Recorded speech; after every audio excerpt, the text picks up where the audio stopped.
What's up fam, welcome back to another video. Today we are finally back working on the T18. We've been a little bit distracted with the 280 and drifting the E36, but now we have a little bit of time on our hands, so I'm really excited to be getting back into this. So today should be a pretty exciting video because I think we're going to start this thing for the first time. Now I don't have the fuel pump wired in yet, but we do have a can of this Aero Start sprayed in the intake. Technically the car should start if it's wired up properly. Speaking of wiring, we need to wire this engine in before we can start it. So a friend of mine, Matt Gresham, sent me this custom loom, which basically means you just plug it in, hook up the wires that are labelled, like start, ignition 12 volt, tacho, alternator, and technically this thing should run. But silly me, I ordered the wrong plug, so I've got a male plug here and a male plug here. That was my bad. So what we're going to do instead is cut it and join them, and then run the wires to the corresponding places, and then if all is correct, I'll get Tara to turn it over and we should be able to start this thing. I've got to put oil in it as well before we start it, otherwise we're going to have really bad time.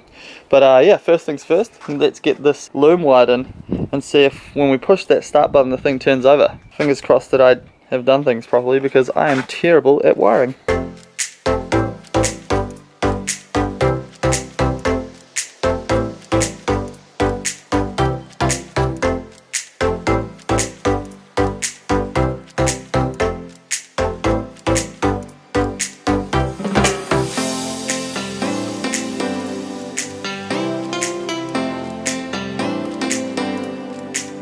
Alright, so the wiring is complete pretty much. So all you need to have your M5X engine running is 1, 2, 3, 4, 5, 6, 7 wires out of your whole loom, and the rest of it apparently is not needed for an engine swap. So I'll go ahead and cut this plug off, block all these wires off so that they can't touch each other, and then we'll cover that up with a sleeve, and then it's time to actually hook these wires up into their proper position. Crazy. So simple. Alright, before we go any further, we're going to put oil in the car because knowing me, I'll get too excited, forget to put oil in, push the start button, and we'll just have dramas. So we'll chuck some oil in first.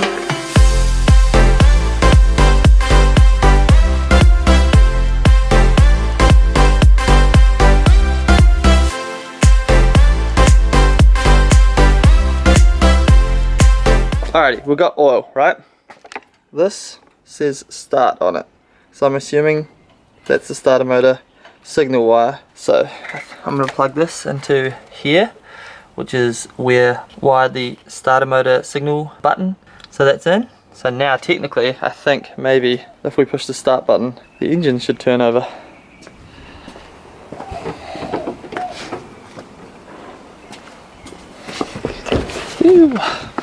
Alright, here we go.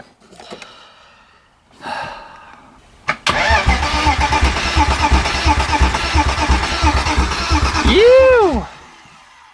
Man, that thing sounds healthy as well. I don't know if you guys remember one of the episodes back when I opened up the rocker cover on the engine, but this thing is super clean on the inside. Looks like it's been very well looked after, which is super promising. So something tells me this car is going to be ridiculous fun to drive. Alrighty, so we've got the ignition 12 volt now running to a spot where there is 12 volts when I turn the ignition on. So now we are going to try to start this thing. This is a pretty epic moment, to be honest. I have no idea. It can't be this simple, but maybe it is this simple. I've plugged the ECU in. I've plugged the wires in that I should plug in. I'm going to spray some fuel into the intake. So technically, it should run. Let's spray some of this in here.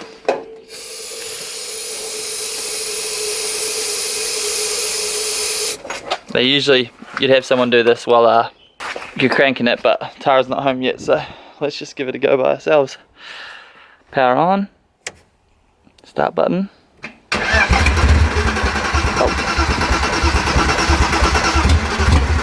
Oh.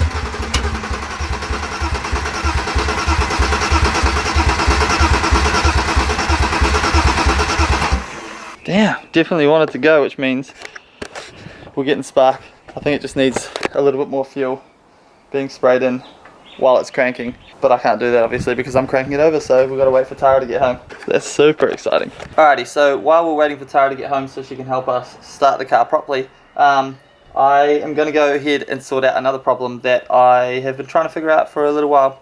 So the shifter in the car, I've been trying to figure out exactly how I want to do it.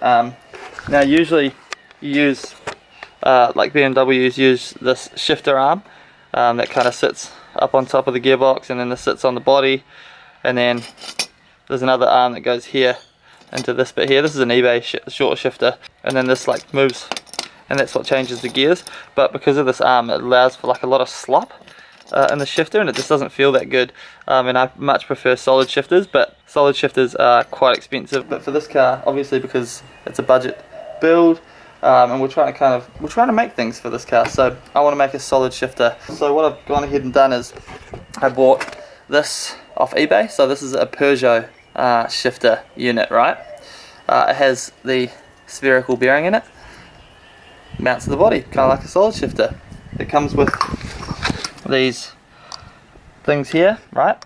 Like one goes on top, one goes on bottom, and these allow for the shifter to be adjusted. They've got these little screws in them, so you can shift the shifter up and down and adjust the throw of the shifter, which is pretty awesome. It also means that our shifter will be solid mounted. So this was like 15 bucks on eBay.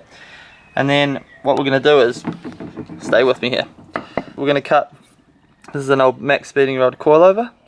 We're going to use this as the shaft of our shifter, and then we're going to cut the bottom of this off the eBay shifter, weld it onto this, because this is what the rod goes in, and it's got a certain size it needs to be. So we'll cut that, weld it onto here, and then that'll slip up through this. This will mount to the body of the car, and boom, we have ourselves a body mounted short shifter for $15, which is pretty rad. Alright, we're going to go ahead and see if we can actually make this work.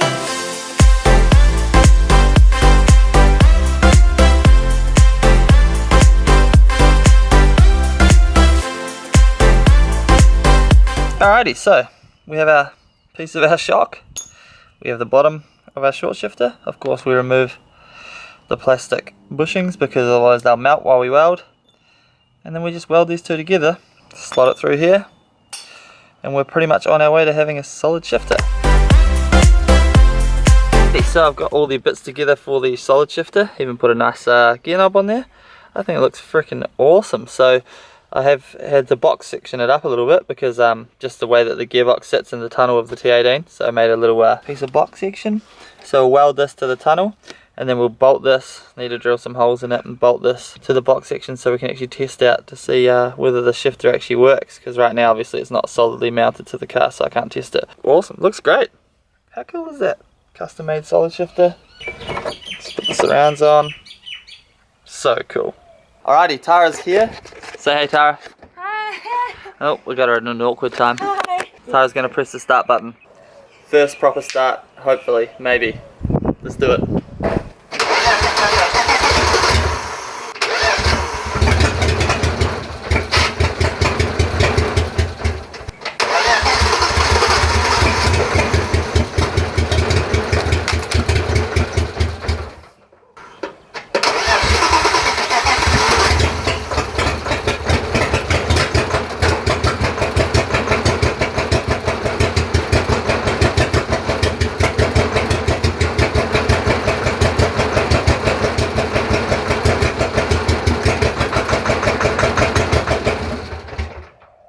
Well, it runs. Obviously it's not going to run that well in this stuff, so high five.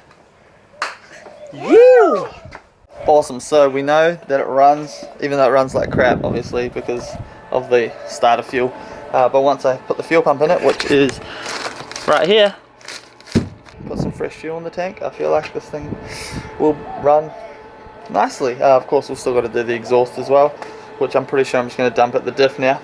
But for now, we're going to go ahead and weld a nice bracket to the tunnel and see how our short shifter works.